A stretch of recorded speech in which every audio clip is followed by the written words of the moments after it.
called osteomyelitis. This is a very, very important topic in case of orthopedics, osteomyelitis. You definitely will be asked certain question in the exam. Now, what is the meaning of osteomyelitis? Yes, let me ask this. What is Inflammation of osteomyelitis? Inflammation inflammation of of joint bone, and muscles, Inflammation of the bone. bone and muscles. inflammation. Inflammation of bone in bone marrow. Good. So inflammation of bone and bone marrow is called osteomyelitis. Now see there is nothing, no mention of the joint here, okay? Infection of the joint is called arthritis. There's nothing, no arthritis term here. So osteomyelitis is not the infection of the joint.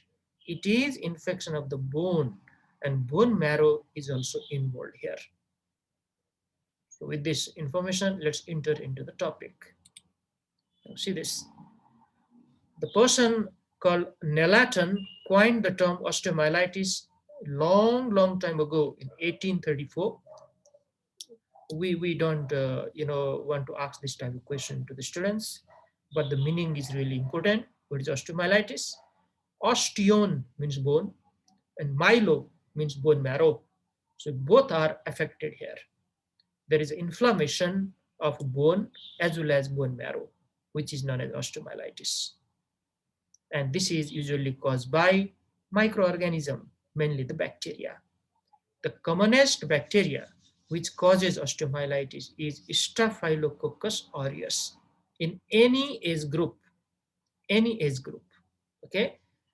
There is a small exception in the neonatal age group, because neonatal period is a different type of period.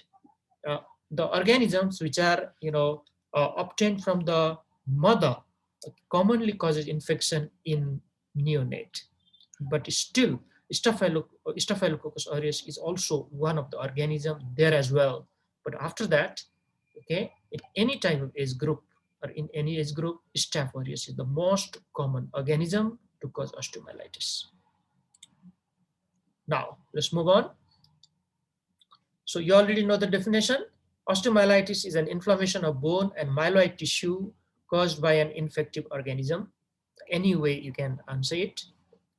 It may remain localized to the bone, or it may spread through the bone to involve the periosteum and soft tissue surrounding the bone. Now that's a problem. Now just pay attention here. Let me explain this point. So in the beginning, what happened? The microorganism reaches the bone. They cause infection there, either in the cortex of the bone or medulla of the bone, okay, where there is a marrow present. If we diagnose this condition in time, it is well localized to the bone. But if the patient comes late to the hospital, okay, and in certain complicated situation, the pus finds its way to the periosteum, and after rupturing the periosteum, the pus will come to the soft tissue as well. Now this is a complicated type of situation, so a patient may present differently.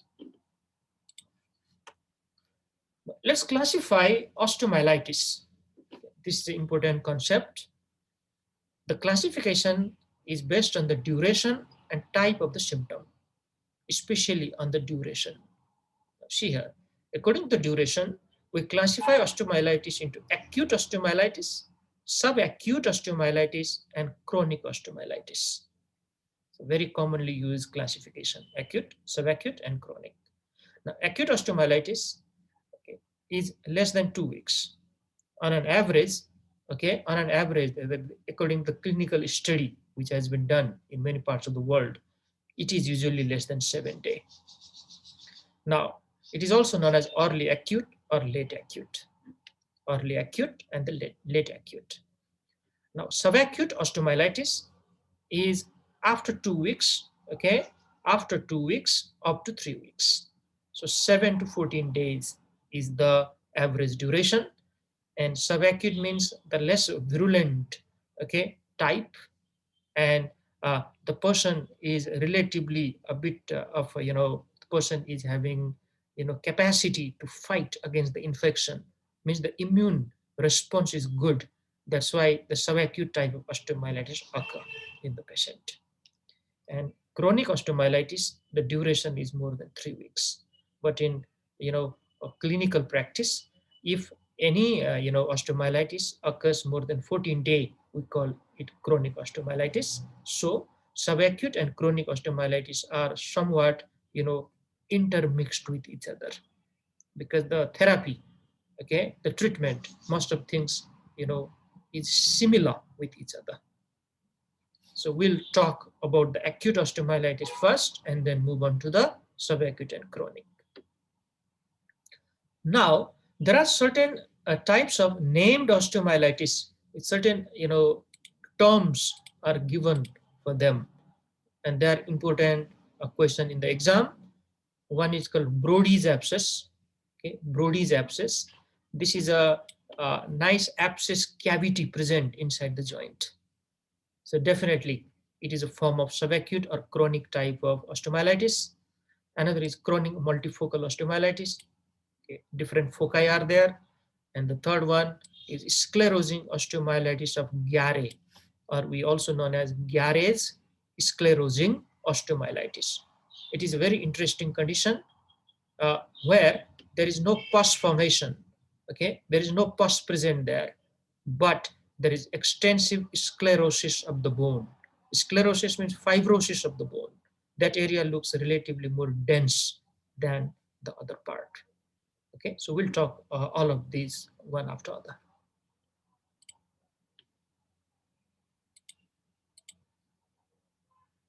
Let's move on.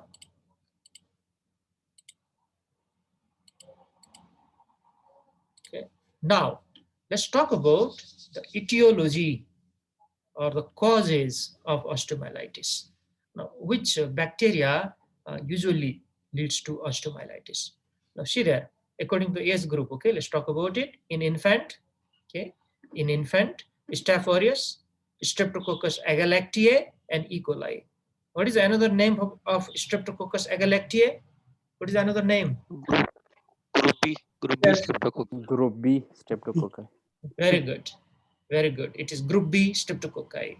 Okay, GVS it is called, GVS. So this GVS and E. coli are very common pathogen in neonatal age group, but we are taking infantile age group also here. So Staph aureus is also common there. Now in children over 1 year of age, Staph aureus, Streptococcus pyogenes, and Haemophilus influenza may cause osteomyelitis. In adults, Staph aureus is the most commonly affected organism which is involved there. Now see there, in every age group, Staph aureus is the commonest organism, and it is highly virulent bacteria. We all know that. Now, many of the time, a single pathogen is responsible for osteomyelitis, especially if the mechanism is hematogenous spread, and if the mechanism is a direct inoculation or contiguous focus infection, then multiple organisms may be associated.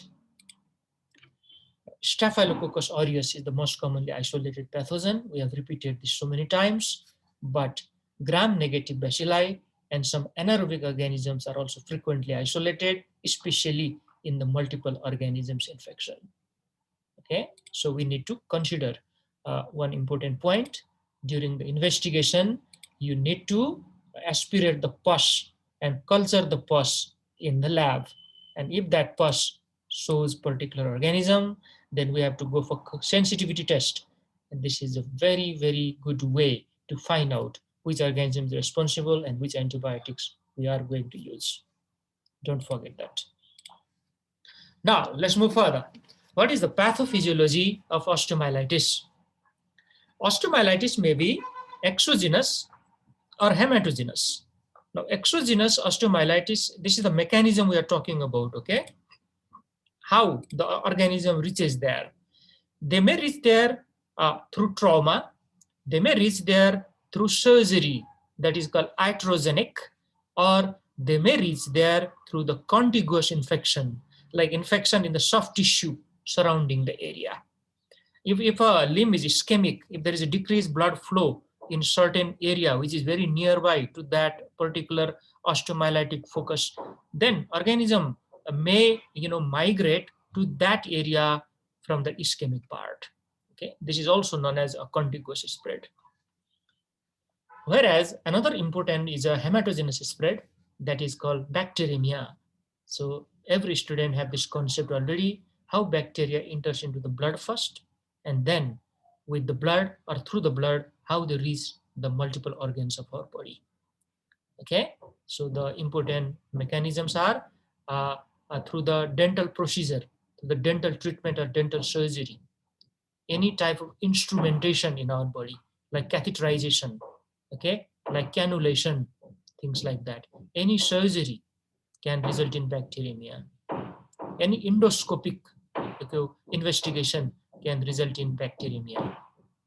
On top of that, any IV drug abuser can result in bacteremia, isn't it?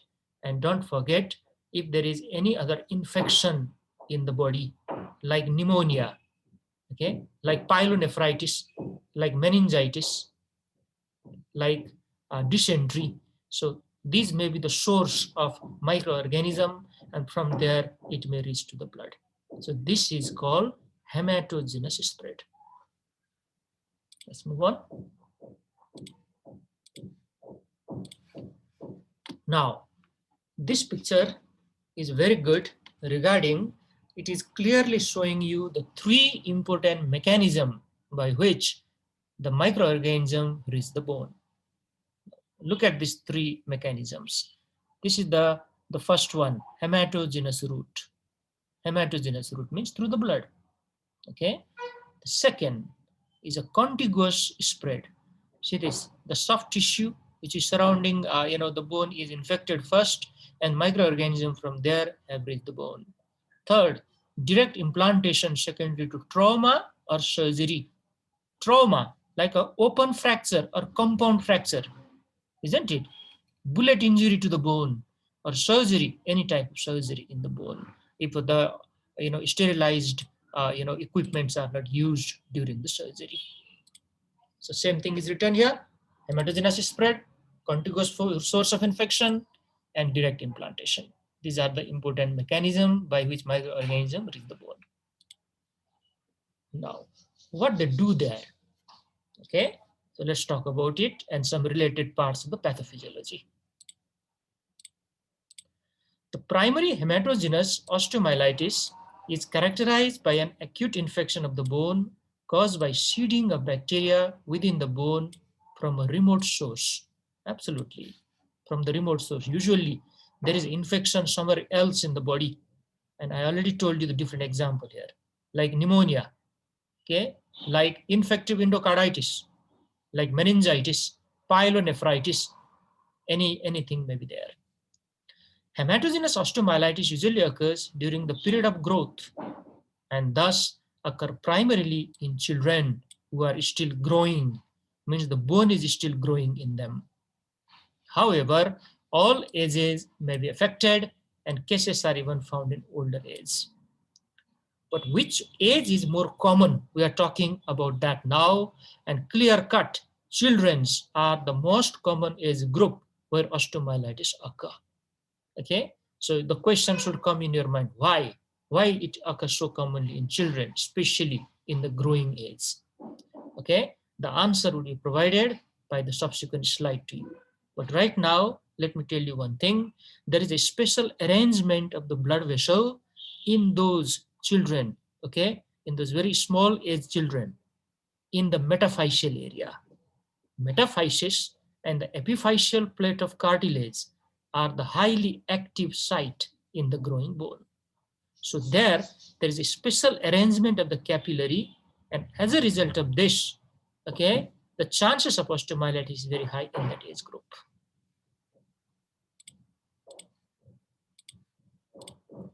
Now, see here. So again, this is such an important, knowledge. So we are repeating it so many times that students are quite clear from the class itself. This is a hematogenous spread. Usually involves the metaphysis of long bone in children, or in adult, the vertebral bodies are commonly affected. Second, direct inoculation of microorganism into the bone by penetrating injury like bullet injury, like a compound fracture or open fracture, or surgical contamination. And third, okay, the third is the contiguous focus of infection seen in patients with severe vascular disease. So you can, both things are combined here, and another is also included here in the list, that is ischemic limb or vascular disease. All of these physiological mechanisms are responsible for the entry of that bacteria in the bone, leading to osteomyelitis. Okay, and once again, the important bacteria is Staphylococcus aureus. Now, metaphyses of the long bone are highly vascularized zone. This is a highly vascularized zone, and this is the very active part of the long bone as well. Now, what happens there regarding the arteries? From the diaphysis or from the shaft, the medullary arteries, okay, they reach up to the growth plate. Exactly. And this growth plate is the area of greatest activity inside the bone, in the long bone. So there they branch into capillaries. These capillaries have the special arrangement there. These capillaries are arranged like a hairpin bend. Okay, hairpin bend. And because of this hairpin bend type of arrangement, there is a sluggish blood circulation in this capillary, which is responsible for the enlargement of bacteria there. So just think about the situation here. Bacteria is already present in the blood. Already bacteremia is there. But how that bacteremia leads to infection here, isn't it? That's a good question to ask. There has to be, enlargement of those bacteria in that area, and they should multiply there. Then only they can cause infection. That is helped by the special arrangement of the capillary, which is known as hairpin bend formation in that area. Now, let's talk about this, even better with the help of this picture. So just focus here, please, all of you. Here is the epiphysis, here is a metaphysis, here is a diaphysis of the long bone. Okay. Now, if I look or go interior part of this bone, see there, what is the arrangement? So this is the epiphysis.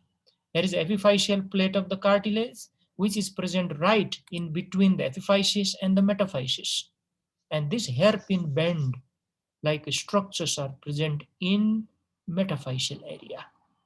See this, the nutrient artery, which is entering into the bone through nutrient foramen, and one blood vessel is going to the proximal part of the bone, one other blood vessel is going to the distal part of the bone, and they branch into different types of arteries, and ultimately the capillaries are formed, and they have a special arrangement like hairpin bend arrangement. Okay, hairpin bend arrangement. So what happens when microorganism reaches there, they lodge here. Okay, because of this special arrangement, they cannot quickly cross this area, so there is high chance of multiplication and infection. This is a very important concept. So let's come to the slide now. See here, the vessel in this zone, we are talking about the metaphysis now, are arranged in the form of loop. These are the loops you can see. These are called hairpin arrangement or hairpin bend arrangement, resulting in sluggish flow of the blood, leading to bacterial enlargement and thus hematogenous osteomyelitis. Don't forget this. Let's move on. Now, after knowing this important pathophysiological mechanism, let's talk about the different stages of pathophysiology. The first stage is called stage of inflammation. Now, what is happening here? In the stage of inflammation, okay, there is congestion, okay, or vascular congestion, which results in increased intraosseous pressure, increased pressure development inside the bone. Then there is obstruction to blood flow with this increased pressure, which results, okay, in intravascular thrombosis. Now, let me repeat again. In the beginning, there is inflammation, which is caused by this microorganism. There is a congestion of the blood, okay? There is increased intraosseous pressure development. There is intravascular thrombus formation, and there is obstruction to blood flow. Now, once blood flow is obstructed, okay, there is ischemia development. And because of this infection, there is pus formation. So let's talk about the stage of suppuration now, that is pus formation. The pus within the bone forces its way through the Haversian system and forms a subperiosteal abscess in 2 to 3 days. So what is the meaning here? In the beginning, the pus is formed inside the bone. Later on, the pus is forcing its way out towards the periosteum. It localizes just below the periosteum first, and after few days, the periosteum is ruptured, and this pus is even reaching to the subcutaneous tissue or the soft tissue. Now, another is sequestrum. Now, what is the meaning of this sequestrum? Sequestrum is the dead bone. Just remember, if somebody asks you, what is the sequestrum? Just know this is a dead bone, a dead piece of the bone. Now, how this dead piece of the bone is developed there? Let's talk about it. Because of the increased pressure, because of the obstruction of the blood vessel as a result of thrombosis, okay, it compromises the periosteal and endosteal blood supply, which result in necrosis of the bone and sequestrum formation. So sequestrum is piece of the dead bone. It takes approximately 7-day time. It takes a bit of longer time to develop sequestrum in case of osteomyelitis. Now, after that, there is another new term for you, which is called involucrum. Now, involucrum is a new bone formation from the stripped surface of periosteum. Now, how periosteum gets stripped from the surface? Because of collection of the pus below the periosteum. Look at this term, subperiosteal abscess. So periosteum is elevated from the cortex, and because of that reaction, it starts to form the new bone there, and that new bone is called involucrum. Now, another stage is the resolution or progression to complication. If we use antibiotic in time, and if surgery is also done in time, then osteomyelitis is resolved without any complication. It can be cured, but if antibiotics are not used properly, if surgery is not done in time, then it can develop some complication. One of the complications is it will progress into subacute or chronic osteomyelitis. Okay, so these are the different stages.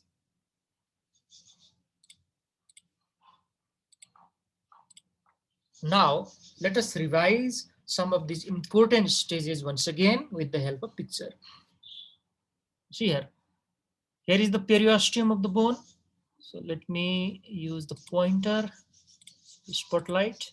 See here. Here is the periosteum. The outermost covering of the bone is periosteum. Okay.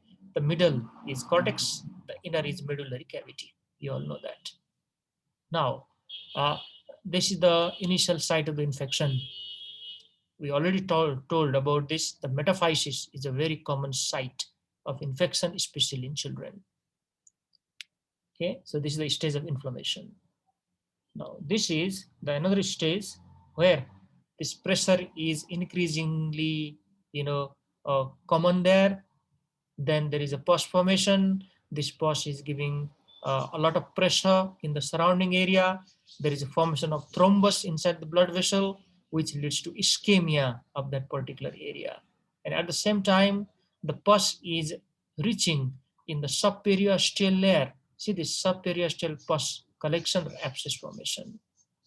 Now, because of this decreased blood supply, a piece of the bone is dead here. This is known as sequestrum. This is known as sequestrum. And because of the elevation of this periosteum, there is a new bone formation just below the periosteum. This is called as involucrum. Involucrum, and there is a lot of pus in the surrounding area.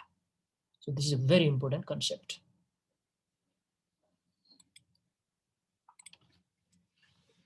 Now let's move on. Let's talk about some important parts of the pathophysiology. The degree of involvement of the bone varies in infant, children, and adults.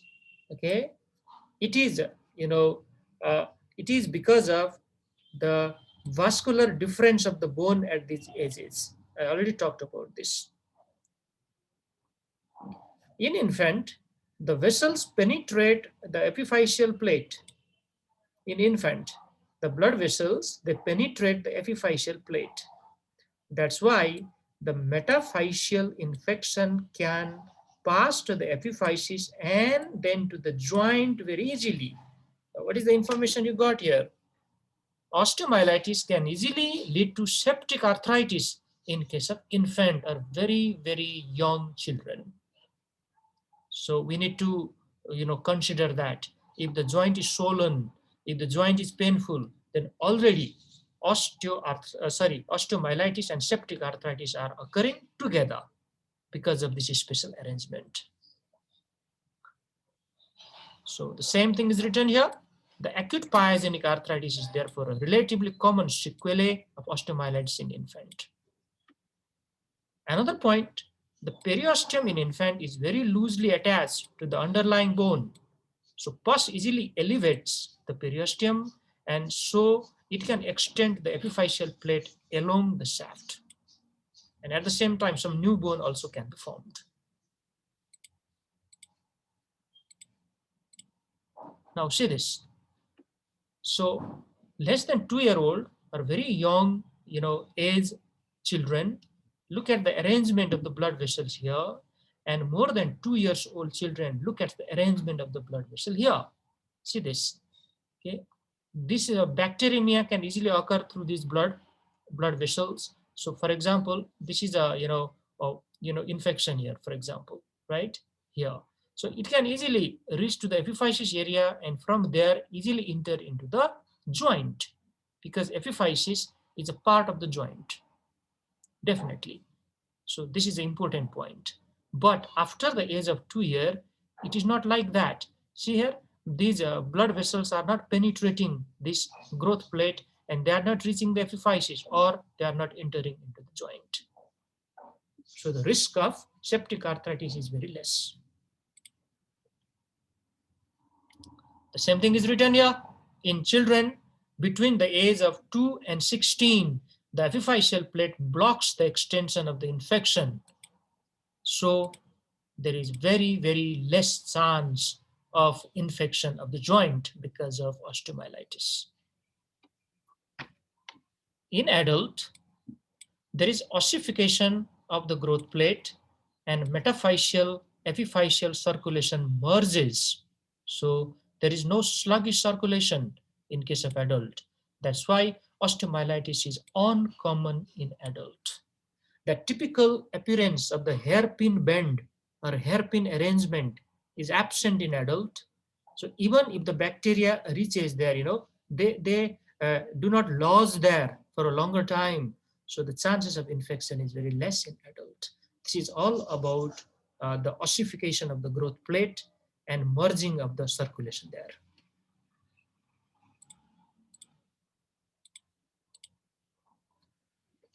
Now let's talk about chronic osteomyelitis. Though I will take the class of chronic osteomyelitis separately later, but it is a very important and connected information here. So it will make your concept quite clear if we talk about it here. That's why we are doing it now. So the hallmark of chronic osteomyelitis is a sequestrum, involucrum, and cloaca. Okay. Now what is this?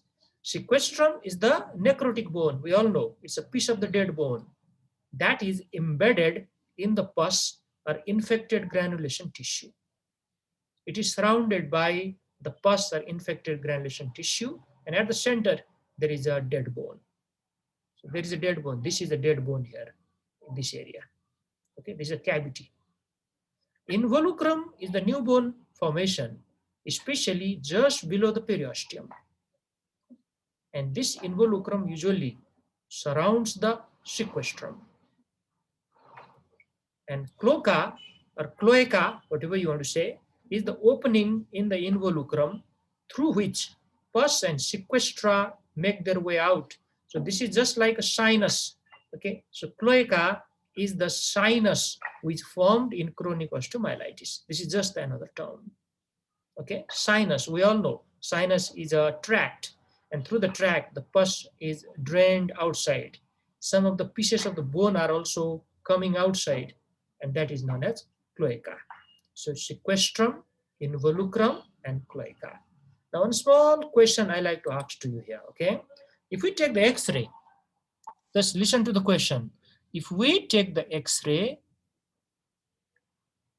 regarding the sequestrum and involucrum, which bone looks more whiter or which bone looks more denser, and what is the reason for that? Anybody?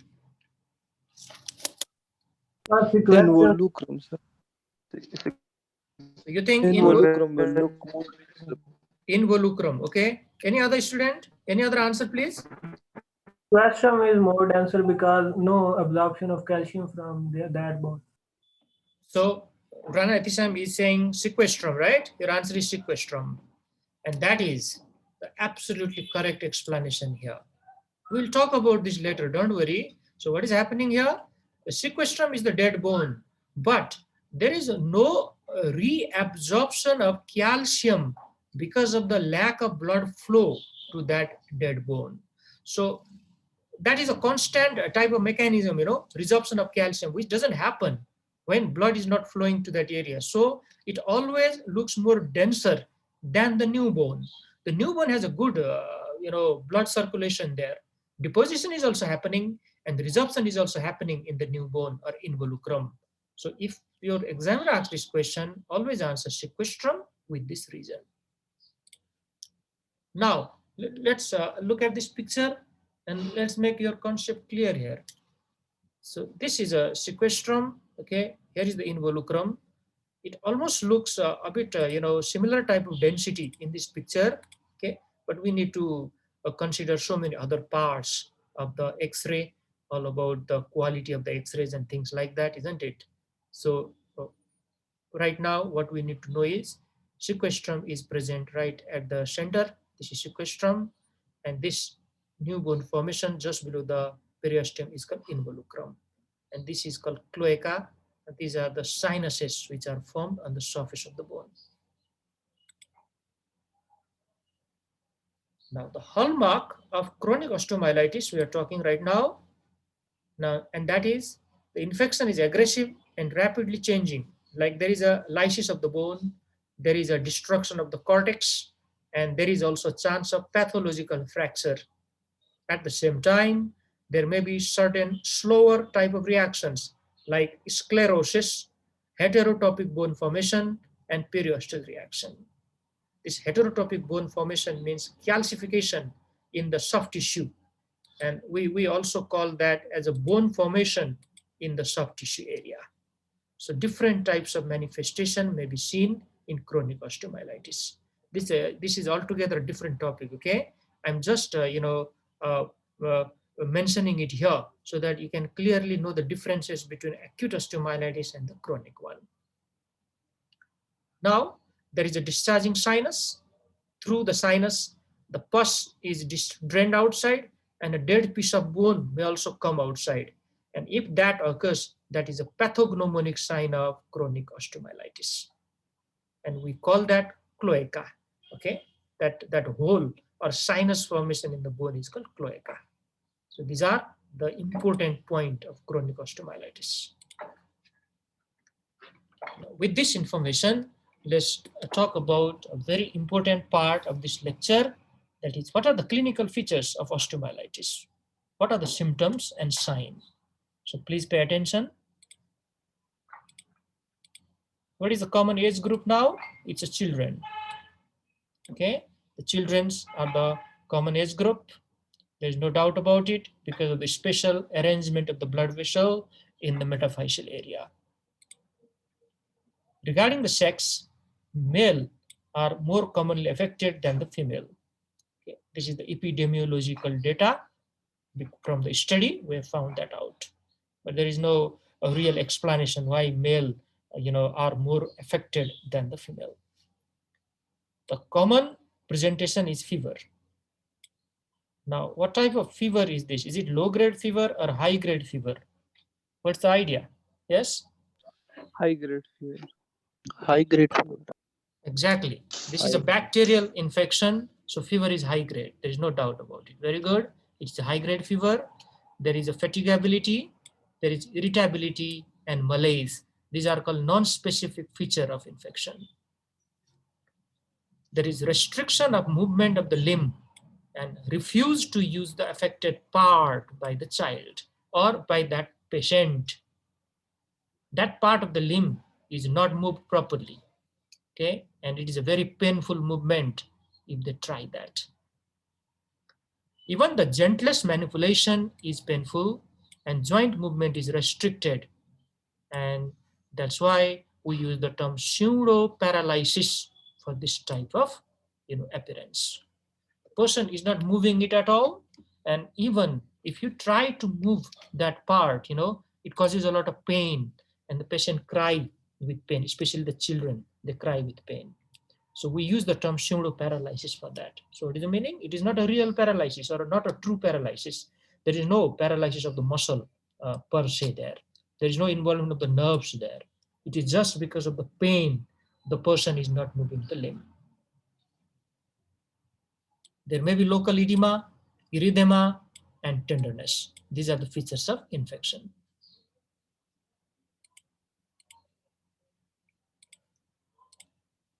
Now see there, typical patient present with pain in the bone or muscles following some form of trauma. This is a very important point here, so please pay attention. See there, typical patient present with pain in the bone or muscle following some form of trauma. Whenever there is pain following a history of trauma without fracture, don't get misled and presume it to be due to injury of muscle. Always keep osteomyelitis in mind and start antibiotic. Now, let me clarify this, long paragraph for you. Sometimes what happens, we suffer from trauma all the time. Okay, we suffer from injury or trauma. So we also suffer from pain in the bone or muscle following this type of trauma. If there is a fracture, we understand, yes, the pain is because of the fracture. But if there is no fracture, okay, if there is no fracture there, we have excluded fracture by X-ray, but still there is a lot of pain remaining behind even after 2 to 3 days. A lot of pain is there. Don't only blame that injury for that pain. Who knows? The process of osteomyelitis has already started. So this is a very high index of suspicion which is necessary here, and in this case you have to start antibiotic, because if you treat early, the disease is completely curable. If you do not treat early, then there is a high chance of complication. The pain is typically described as a severe throbbing type of pain. A pain in that area, and this is a severe throbbing type. It's a continuous type of pain. Continuous, constant pain. This is important one. Decreased mobility of the affected limb is quite common to see.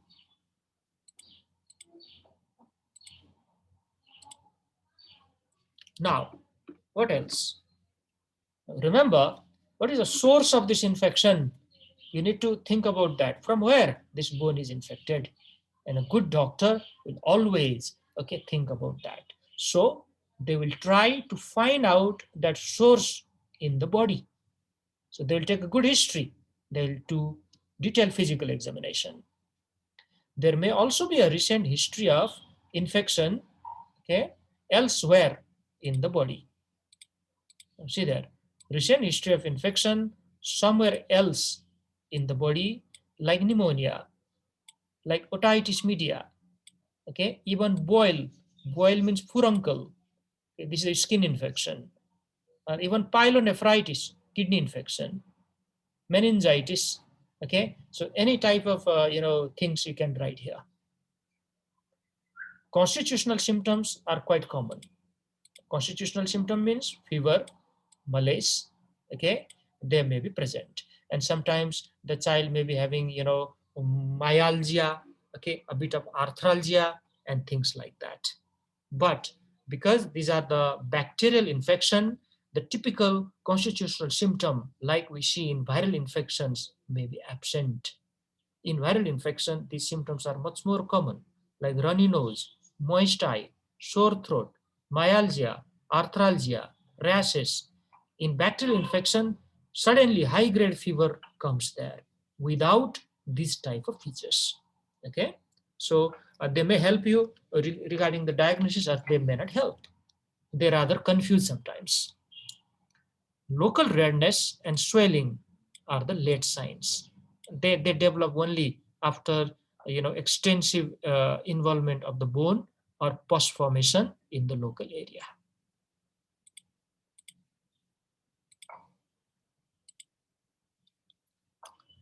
Now, okay, let's put all those cardinal features of acute osteomyelitis in children together. The cardinal features mean they are very common, and if they are present, okay, we can almost diagnose acute osteomyelitis in children. So there are pain, severe pain in the bone, and the most commonly affected bone are upper end of tibia and lower end of the femur.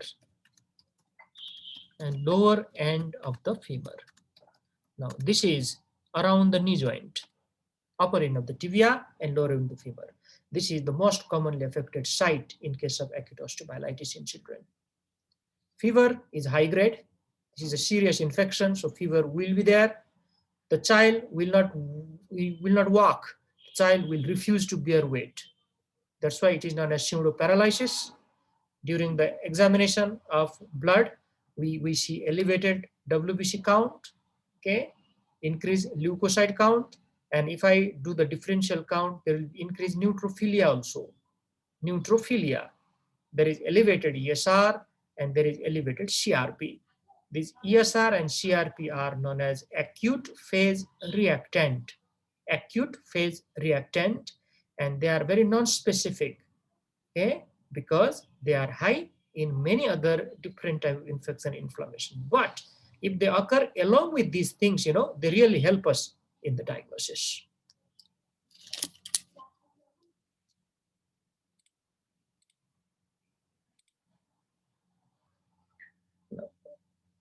On examination, what we see, the skin is tense and warm. Tense skin is because of stretching of the skin, and that is related with edema. Warm, okay, is a cardinal features of inflammation. Tenderness is present, and this is very tender actually. The joint movement is restricted, and the joint is kept in semi-flexed position because this is a comfortable position for the child, and there is very less pain in that position. So if we try to flex more or try to extend the joint, it will be painful, especially in very small babies. Now look at this picture here. What can you see here? Can you describe what can you see here? Yes? The swelling, Yes, it swelling. looks like swelling, redness. There must be pain. Exactly. So swelling and redness are very typical features. Swelling and redness. It's a shiny appearance. This is called shiny appearance. See this. The skin is stretched because of the swelling, and this whole area is red. And if we touch here, there will be severe pain to the patient. This is called tenderness. And it is warm also. So all the features of inflammations are present here. There is another area, okay? There is another area which is red or erythematous in appearance and slightly swollen. So we cannot say it is a case of osteomyelitis from only this appearance. It can be even cellulitis there. or some other subcutaneous type of infection. Okay, see this. So this looks like a very chronic type of wound there. Chronic type of wound. This wound is so deep that even the bone is, affected. So this is a case of chronic osteomyelitis. This looks like a chronic type of case.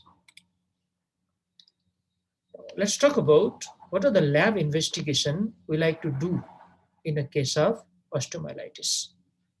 The first is CBC, and in CBC if we do, there is a increased WBC count and increased neutrophilia. C reactive protein. Okay, this is C reactive protein. Please correct the spelling here. The level is elevated, and even ESR is elevated, but C reactive protein is more useful than ESR in these cases, because C reactive protein is more readily elevated than the ESR. With osteomyelitis, the culture or aspiration finding in sample or infected site is very important. Most of the time we can aspirate the pus. Okay, but if you aspirate in the phase of inflammation, that means before the pus formation, nothing would come out. Nothing would come out. Only after the formation of pus, then the pus can be aspirated. And what we do for that aspirated pus, we send it to the lab, and we ask them to culture it, and we ask them to do gram stain for this culture and gram stain. And after the culture, grows some bacteria, we ask them to do the sensitivity test. Blood culture results are positive in 50% patient with hematogenous osteomyelitis. So it has to be done all the time. Okay, it has to be ordered all the time. That is blood culture, and we may grow that Staphylococcus aureus, which is responsible. Other investigations are X-ray of the affected part. But if X-ray is done in the beginning, before the destruction of the bone, X-ray finding may be normal. Okay, X-ray finding may be normal, and it is usually say, like, if you do X-ray to before 10 days, okay, or before 7 to 10 days, there's nothing positive in the normal X-ray in case of osteomyelitic area. That's why we have to go for certain other types of investigation which are highly sensitive and specific. These are MRI and CT scan, and even better than them is isotope bone scan. Isotope bone scan. Now see here.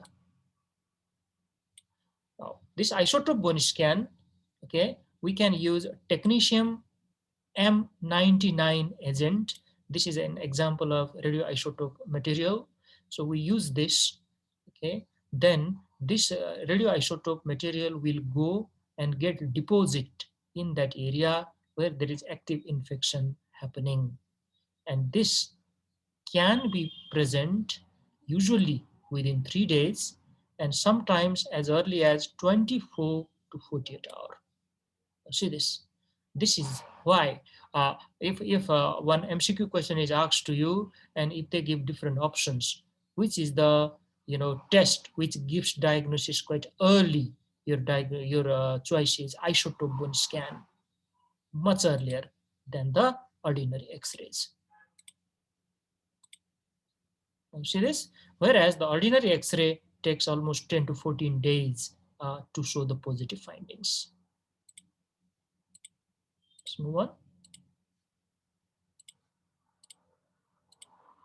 Now, let's talk about the radiological changes now. The earliest radiographic or radiological sign of bone infection are soft tissue swelling and loss of facial plane. Soft tissue swelling and loss of facial plane because of the collection there. These are usually encountered within 24 to 48 hours. Now, these collections may be, because of the underlying infection. Remember, there is edema around the infectious area. That swelling may be simply because of the edema, or later on, when the pus forms, the pus may leads to rupture of that periosteum, and the pus may reach to the soft tissue. But that takes always a long time to happen. So in the beginning, if soft tissue swelling is seen, this is because of edema. To get the accurate sign, it's better to get X-ray of the affected part after 10 days of appearing symptom and sign. That's what we are saying just now. After 10 days, the typical bone destruction or bone finding is visible. But before that, the bone findings may be normal. Lesion will be visible only if the size is more than 1.5 centimeter in the X-ray.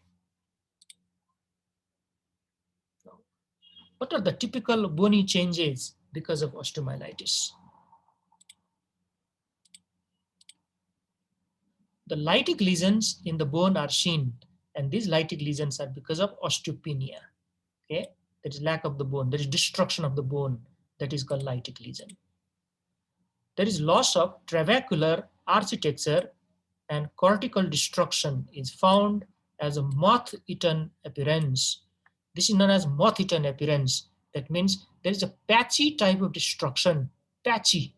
It's not a uniform type of osteolytic lesion. It's a patchy type of involvement, moth-eaten appearance.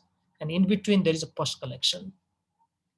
The destructive lytic lesion usually occurs within 7 to 10 days. This is followed by elevation of periosteum and layered new bone formation after 3 to 6 weeks. Now, what is the name of that new bone formation?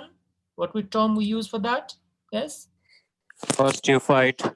Osteophyte. Osteophyte. This is not osteophyte here in this case. Okay. Olecraneum. This is called involucrum. This is called involucrum. Okay. Now see here. We just talked about that before the break. Involucrum. Sequestrum is the piece of dead bone, and involucrum is the new bone formation in case of osteomyelitis. The answer which you are giving, okay, those osteophytes are the classical feature of osteoarthritis. Yes, they are the new bone formation, but the condition is different there. They are seen in osteoarthritis. Now, let's come to the point here. The dead bone, which is known as sequestrum, occurs at 3 to 8 weeks. It appears dense as it doesn't participate in normal bone mineral metabolism because of loss of its vascular supply. That's what we talked a little while earlier. If you compare between the involucrum and sequestrum, sequestrum looks more dense on the X-ray because the natural decalcification mechanism doesn't occur under sequestrum as a result of lack of blood supply.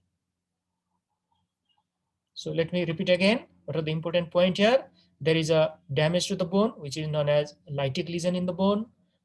That is followed by elevation of periosteum, okay, sequestrum, and involucrum formation. Let's move on. Now, all of you, please focus on this X-ray. See this. So which bone is this? We need to identify the bone first. Which bone is this? Yes, the upper one and the lower one. Femur. Upper one is femur. Lower one is Upper one is tibia fever and and fibula. lower two are tibial. Okay. Then what can you see here? What are the other findings? What are the other findings you can see? See this? There is a lytic lesion. Okay, lytic lesion here. Lytic lesion means destroyed area of the bone, and lytic lesion always looks less white than the normal area. Means the destruction is going on here. The focus of infection is here. As a result of this, there is a periosteal new bone formation in this area. Periosteal new bone formation. Till now, the sequestrum cannot be seen. Okay, probably it takes a bit of time to form that. So this is the diaphysis, here is a metaphysis, and there is the epiphysis. This is a bone of a growing child. Now, there's another X-ray which is showing AP and lateral view of the left wrist, which show a lobulated osteolytic lesion with well-defined borders and surrounding sclerosis at the distal part of the radius. Let me show you that thing here. See this area. Just focus on this area here. At the center, I can see osteolytic area. This is called osteolytic lesion, which is surrounded by a relatively denser area.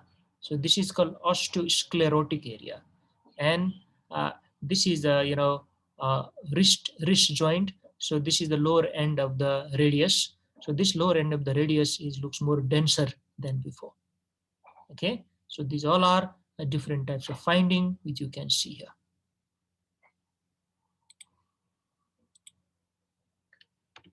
MRI is another important investigation which we can do in the suspected case of osteomyelitis, and MRI is highly sensitive for the detection of osteomyelitis as early as 3 to 5 days after the onset of infection. The best is bone scan. Bone scan can pick it even 24 to 48 hours after the onset of infection, and after that it's MRI. So MRI demonstrated the osteomyelitis as early as isotope scanning, means it can be as early as isotope scanning, okay, in some of the experiment or some of the study. But in the MCQ exam, if this question is asked, okay, please choose bone scan as your first answer. Though some of the author have mentioned MRI is as sensitive as the bone scan, but bone scan is the best. It picks the disease quite early. Now, how it looks in the MRI. This is the MRI of osteomyelitis of the metatarsal bone. This is how it looks, and MRI, will be taught under radiology or radiodiagnosis, isn't it? Is it already taught to you, or is it going on now? Yes. It's finished, sir. It's finished. It's already finished, right? Okay. So, but MRI is not for the MBBS students, frankly speaking. MRI is a little bit complicated. We mainly focus on X-ray and CT scan. MRI, maybe some relevant or important MRI will only be discussed, okay? This is mainly for the postgraduate level. So just, understand what is the finding here. Active osteomyelitis displays a decreased signal in T1 weighted images and appears bright in T2 weighted images in case of MRI, which is shown here. It looks relatively bright. So this is T2 weighted images. This T1 weighted images, the dead piece of the area or the affected area looks like this.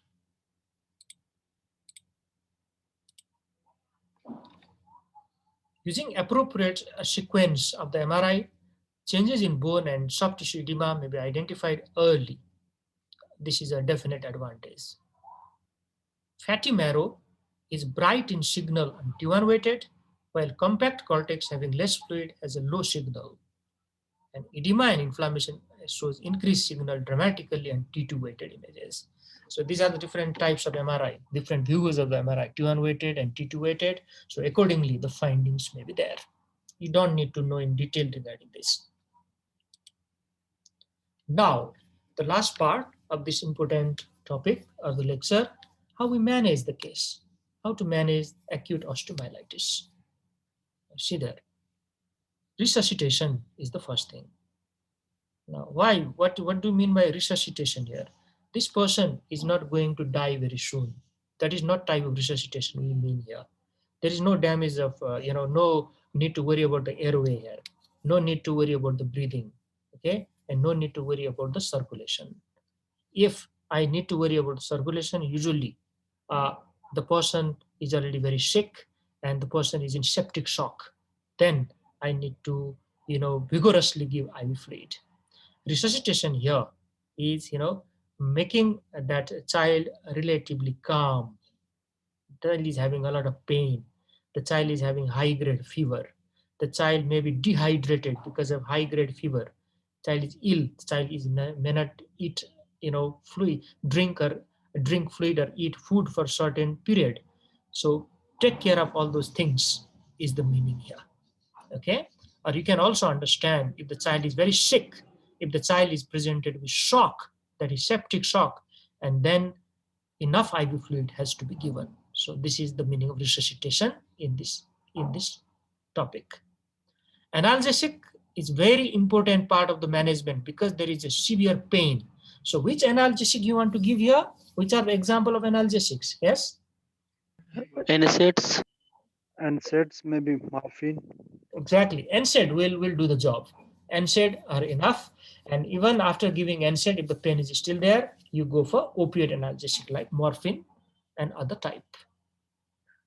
Antibiotics are chosen according to culture and sensitivity report.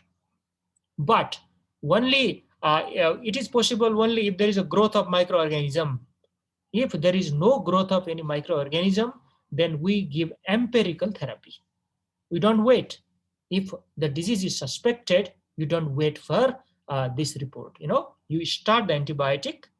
When the report comes, accordingly you change it if necessary.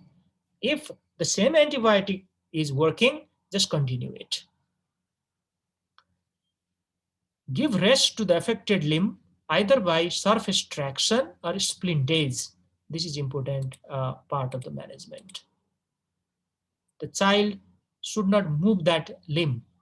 The adult who is suffering from this problem should not move that limb because it is very painful condition, and this is done by traction or splinting the limb. This should be continued till the sign and symptom disappear, and it takes approximately 2 to 3 weeks. If this fails, okay, this antibiotic treatment fails, that is the meaning, then go for surgery.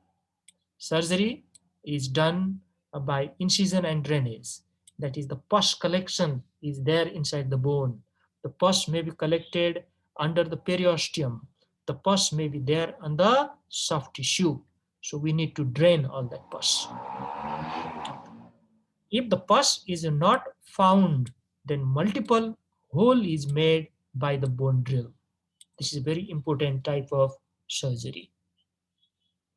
If the pus is present inside the bone, remember, we need to take it out.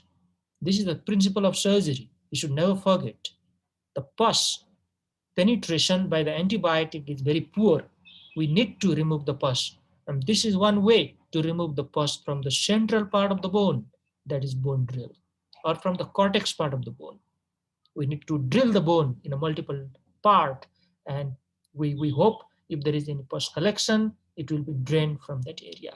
If no pus collection, you feel happy that till now that stage has not been reached.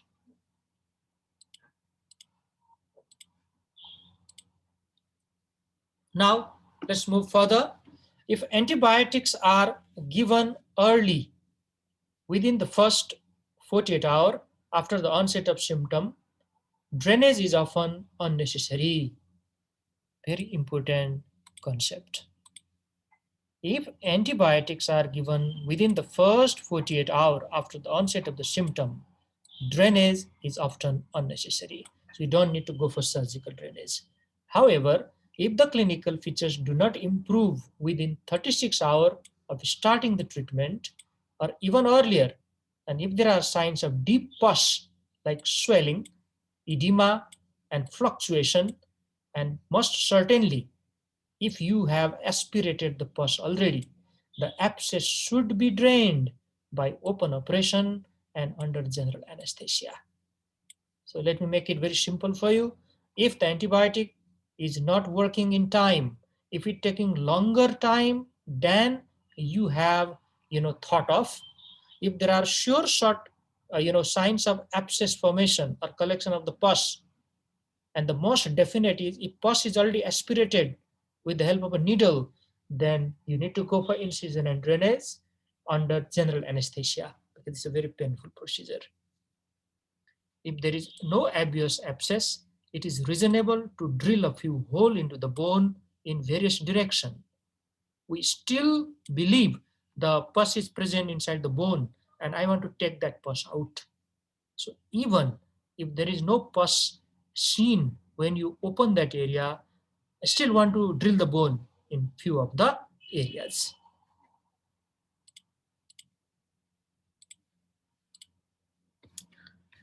Now, there is no evidence that widespread drilling has any advantage, and it may do more harm than good. So widespread drilling will make the bone weaker. Remember that. You are drilling the bone means you are making a hole in the bone. If it is extensive, then it will make the bone weaker and it may cause fracture later on. That's why extensive drilling is not done. We do drilling in 2 to 3 areas only. If there is extensive intramedullary abscess,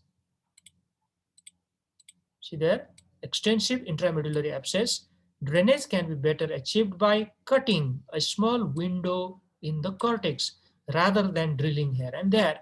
And this is a better way. Once the sign of infection subside, movements are encouraged and the child is allowed to walk with the aid of crutches, because mobility is very important one. Otherwise, the joint will become stiff. Okay, the joint will become stiff. Even after the osteomyelitis disease is cured, the child may not walk properly because of the stiffness of the joint. So we should avoid that by encouraging early movement. Full weight bearing is usually possible only after 3 to 4 weeks. So this is a serious condition of the bone, just like a fracture. See that the duration is almost like a fracture here. The time taken, I mean. So this is how osteomyelitis is treated. Now, all of you, okay, please focus on this slide.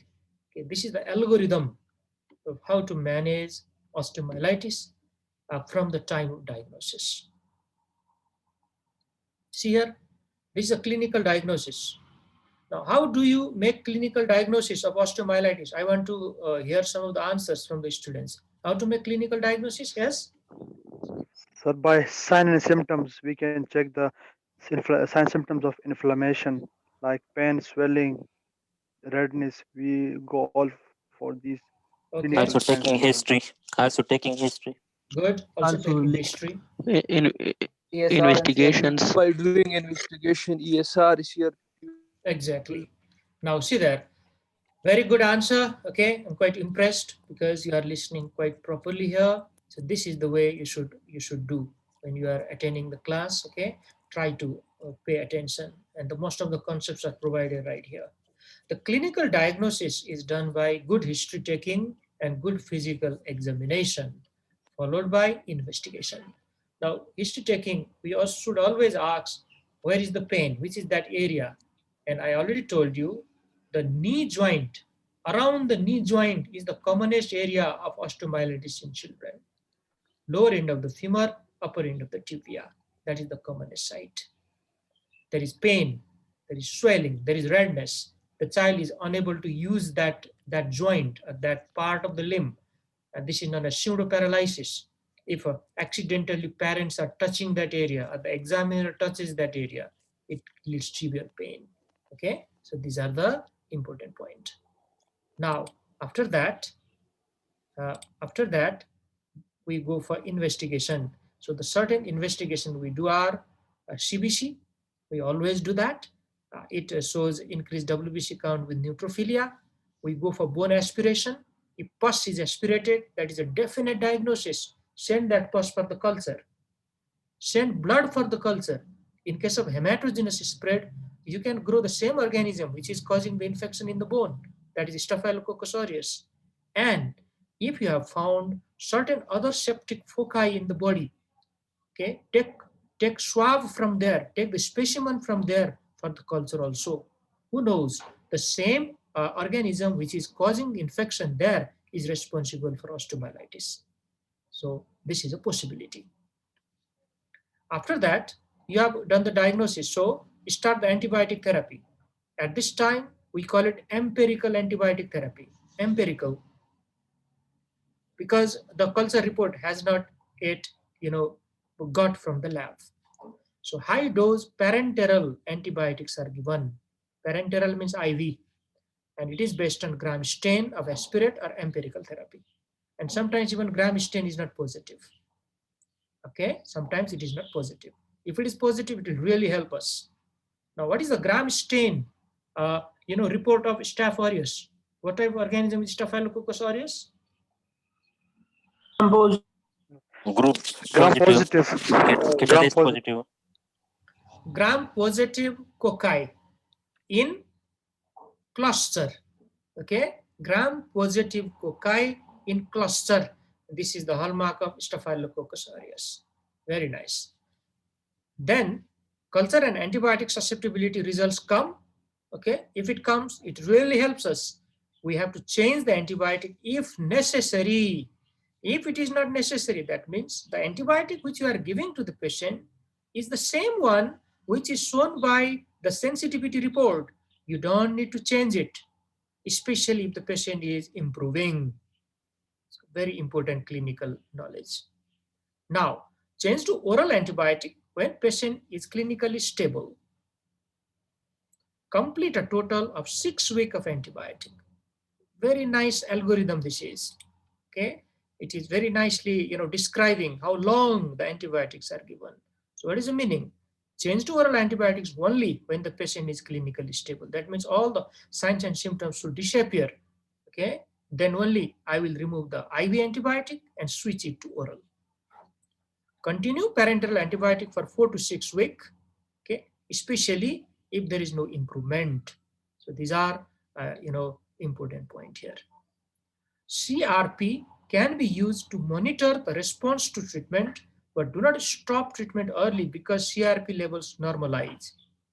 Now, CRP or C-reactive protein is a type of acute phase reactant, and though this is not specific in this case, because of the help of some other clinical feature, okay, we have utilized the role of CRP here. That is for the diagnosis. We have done that. Now, for the monitoring of the treatment also, CRP level can be utilized.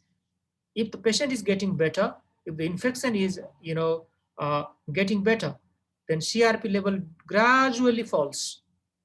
And when it is completely normal, CRP may even fall back to the normal.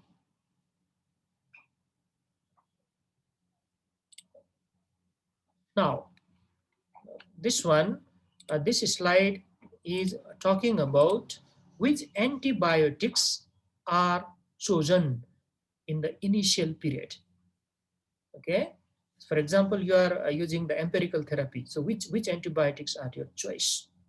Now let's quickly go through them because this is also important knowledge for us. See here, Staphylococcus aureus is the causative organism. So if this Staphylococcus aureus is the causative organism, now see here, or coagulase negative Staphylococcus is the causative organism, which is methicillin sensitive Staphylococci. So that is easier to treat. Methicillin sensitive Staphylococci can be easily treated by cloxacillin, flucloxacillin, nafcillin, isn't it? Those type of antibiotic. So they are given. And these are the alternative antibiotics that choices for you: first generation cephalosporin or vancomycin. Whereas if Staphylococcus aureus or coagulase negative staph is responsible, which are methicillin resistant, then there is no option for us. We definitely have to go for vancomycin.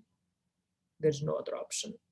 And alternative antibiotics are teicoplanin, okay, teicoplanin or other type.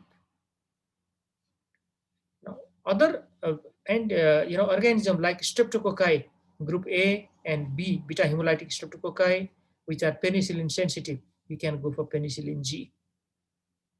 If penicillin resistance are there, we can go for cefotaxime. So like that, you can choose the antibiotic. Now let's go to the anaerobe. See here, anaerobe, you can go for clindamycin or metronidazole, both can be used. And mixed aerobic and anaerobic organism, I can go for amoxicillin with clavulanic acid combination. And to cover the anaerobe, you can use clindamycin as well. So this is how the antibiotics are chosen. Now, what are the complications of osteomyelitis? What complication you can expect in the patient? Septicemia. This is a very serious infection of the bone, and this infection can lead to septicemia in no time. That's why early treatment is quite essential. and septicemia can lead to septic shock, and septic shock can kill the patient. Pyemia, okay, presence of pus in the blood, altered bone growth, which may either lead to bone lengthening or shortening. Now, how to explain both of these situations at the same time? Why some of the children may develop longer bone and why some other develop shorter bone? Anybody? Why is this? Anyone? Both plate Sir, is because Yes, please, I'm listening. Sir, because of metaphysical plate. Okay. Okay. Any other? Sir, due to abnormal growth occur in metaphysis. Okay. because of the epiphyseal plate. Fine. Now listen here, okay? You are in the very right track, though the correct explanation is yet to come.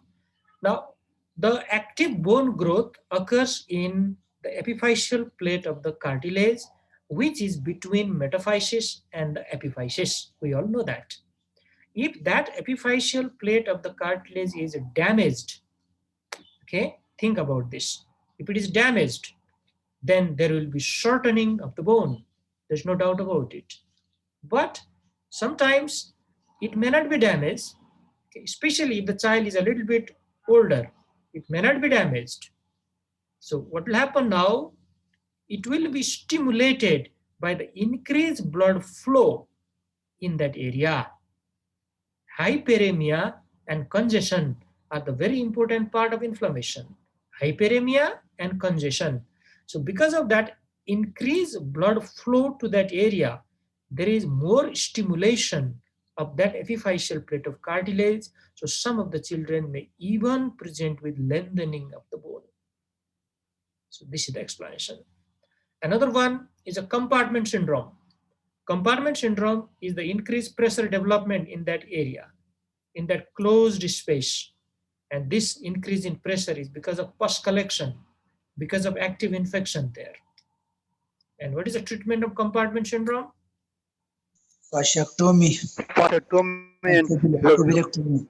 Very good, very good. Excellent answer. Fasciotomy and fibulectomy. Wonderful. Fasciotomy and fibulectomy means the pressure should be released outside, and during that time you will see what is the cause of this compartment syndrome. In this case, there is active infection going on or there is collection of the pus. So you drain the pus during that time, everything will be all right. Pathological fracture is one of the important complications because of the weakening of the bone, because that bone may be dead. The bone may be replaced by the new bone near the periosteal area, but that bone is also weaker. Okay, so because of this, the affected area of the bone may be weak and it may be fractured very easily. That is called pathological fracture. Now, what are the differential diagnoses of osteomyelitis or acute osteomyelitis? See there, very important question in the exam. Cellulitis, very commonly confused with osteomyelitis. Cellulitis is a superficial infection than osteomyelitis. Osteomyelitis is a bony infection. Bone is the deepest, tissue, isn't it? Organ in our any limbs. So superficial to that is a muscle, fascia, subcutaneous tissue and skin. So infection of subcutaneous tissue is called cellulitis. So this also presents with redness, warmth, pain, and those type of things. So it may be confused. Acute suppurative arthritis. Okay, acute suppurative arthritis or pus formation inside the joint. In case of very young children, it can be easily confused with osteomyelitis because the osteomyelitis infection can easily go into the joint. So it may be the same infection which is progressing there. Streptococcal necrotizing myositis can be confused. Acute rheumatism means rheumatic fever. Okay, acute rheumatic fever is easily confused with osteomyelitis because of the joint involvement. Remember Jones criteria. One of the criteria is arthritis. Okay, so this is why it is mentioned as a differential diagnosis here. Sickle cell crisis. There is involvement of the bone in sickle cell anemia. Now, in sickle cell anemia, the problem is there is presence of the HBS, and that HBS, okay, it will block the very small capillaries, especially in a hypoxic environment. So because of this, there is ischemia in the bone, and that ischemic bone becomes very painful. This is called, crisis in case of sickle cell anemia. And Gaucher's disease is a lipid storage disorder. Lipid storage disorder. And remember, in lipid storage disorder, there are some abnormal type lipid which are infiltrated the different parts of our body. So bone marrow is one of the important sites which is involved here. Bone marrow. So Gaucher's disease can also be confused with osteomyelitis, but more important are cellulitis, septic arthritis, rheumatic fever, and sickle cell crisis, as well as trauma. Don't forget about